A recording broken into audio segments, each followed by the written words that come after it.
Hello সবাইকে, বই পরিচিতি পর্বে আবারও স্বাগত। আজকে দেখাবো বনফুলের শ্রেষ্ঠ গল্প। বনফুল হচ্ছে বলাইচাঁদ মুখোপাধ্যায়ের ছদ্মনাম। আর আমি এই বইটি নিয়েছি অক্ষর বুনন প্রকাশনী থেকে, কারণ এটার বিল কোয়ালিটি আমার কাছে দুর্দান্ত লেগেছে। এটার যে জ্যাকেট কাভারটা ছিল এটা খুবই শক্ত ছিল, আর এটার মুদ্রিত মূল্য হচ্ছে 480 টাকা। আর জ্যাকেট কাভারটা এমবোস করা, এবং বনফুলের শ্রেষ্ঠ গল্প এই লেখাটিও 3D প্রিন্টেড করা। আর বলাইচাঁদ মুখোপাধ্যায়ের স্পেশালিটি হচ্ছে উনি জীবনের রূঢ় বাস্তবতাকে তুলে ধরতে পারতেন, চোখে আঙুল দিয়ে দেখে দিতে পারতেন, মাঝে মাঝে কিছু ব্যঙ্গাত্মক ইতিও টানতেন।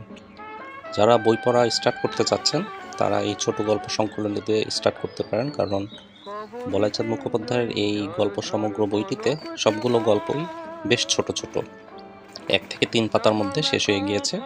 শুধুমাত্র একটি গল্প বাদে, যেটার নাম হচ্ছে অর্জুন মণ্ডল, আর বাকিগুলো 1 থেকে 3 থেকে 4 পাতার মধ্যেই শেষ হয়ে গিয়েছে।